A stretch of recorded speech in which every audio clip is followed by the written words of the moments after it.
RT के तहत पढ़ने वाले जो बच्चे हैं उनके साथ में काफ़ी समस्या आ रही है उनके परिजनों के। आइए बात करते हैं पहले एक बार। अशोक जी, क्या कहना चाहिए, क्या समस्या आपकी, किस बात के लिए ज्ञापन दिया आपने? सर टीसी मांगते टाइम फीस मांग रहे हैं 9वीं और 10वीं क्लास की। पहले कोई फीस नहीं मांगी उन्होंने, ना 9th में भी नहीं मांगी, 10वीं में नहीं मांगी। केवल परीक्षा से 15 दिन पहले कही थे कि फीस भरो। नहीं साहब इस टाइम फीस भरा नहीं आएगी, बोले बच्चे एग्जाम नहीं देगी। लेकिन चलो जैसे तैसे मैंने हमारे बाड़े उमर साहब से कह के निकलवाई प्रवेश पत्र। फिर अब बच्ची ने 10वीं पास कर ली, अब टीसी लेना तो टीसी मना कर रहे हैं फीस भरो। बच्चे आपकी आरटी के थे और अगर ये पहले मांगते तो बच्चे को पहले निकाल लेते। मैं 9वीं क्लास में क्यों पढ़ाता, मैं किसी आपने एसडीएम साहब के यहाँ कलेक्टर के एसडीएम साहब के एप्लीकेशन दे दी और यहाँ भी ज्ञापन दिया जा रहा है। शिकायत करेगा। और मैडम क्या कहना चाहोगे कि इसका समाधान क्या है? आरटी के तहत पढ़ने वाले बच्चों से ऐसे ही फीस मांगी जा रही है सरकारी, और उनका भी कहना है कि हमारी फीस नहीं आ रही, स्कूल वालों का भी कहना है। मेरा तो ये कहना है अभिभावकों से भी कि पहले फीस संबंधी क्लैरिटी आप स्कूल से भी कर ले कि भाई आपके क्या नियम है, क्या शर्तें हैं, आपके की फीस की क्या कंडीशन रहेगी, आप पहले क्लियर कर लें। जैसा कि अभी आपने बताया कि 9-10 में पहले बिना फीस लिए ही उन्होंने पढ़ने दिया बच्चों को और परीक्षा भी दिलवाई।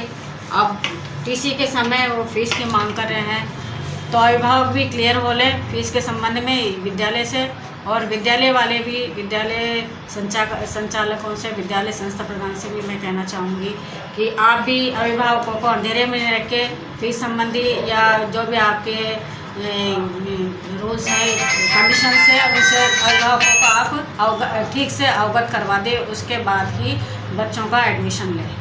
मैडम ऐसी काफ़ी आपके ऑफिस में काफ़ी शिकायतें आ रही हैं? हाँ, अब ये जुलाई के महीने में इस तरह की शिकायतें आम है, क्योंकि आपस में अभिभावकों के और विद्यालय के मध्य इस तरह की बातें आती रहती है, फीस संबंधी और टीसी संबंधी। सर डेली एप्लीकेशन इस तरह की समस्या, मतलब आरटी के तहत पढ़ने वाले बच्चों को टीसी नहीं देने की शिकायत काफ़ी। हाँ, जब से ये सत्र आरंभ हुआ है उस समय से प्रत्येक दिन 1-2 इस प्रकार के केसेज आ रहे हैं। बच्चा प्राइवेट स्कूल से अपनी टीसी लेकर के जा रहा है तो उससे फीस मांगी जा रही है। कहते हैं कोई फाउंडेशन के नाम पर मांगता है, तो कोई कहता है कि मैंने छुट्टियों में जो विद्यालय में आपने अध्ययन किया है उसमें। पहले तो ये लोग संचालक क्या करते हैं कि कॉम्प्रोमाइज़ करके फीस कम कर लेते हैं, और जैसे ही बच्चा उस स्कूल से जाने लगता है तो वो जितनी उनकी फ़ीस है उतनी फ़ीस मांगने का दबाव दे देते हैं। सर अभी जैसे कि अशोक जी ने अभी ज्ञापन दिया अपनी बच्ची के लिए, 9वीं क्लास में कोई फीस नहीं मांगी गई थी और 10वीं में एंड टाइम पे परीक्षा के टाइम पे ही परीक्षा के टाइम पे फीस मांगी थी, जबकि उनका कहना था कि यदि आप तो पहले ही हमें सर जी न्यूज़ पोर्टल के माध्यम से ऐसे काफ़ी केस अभी सरकार की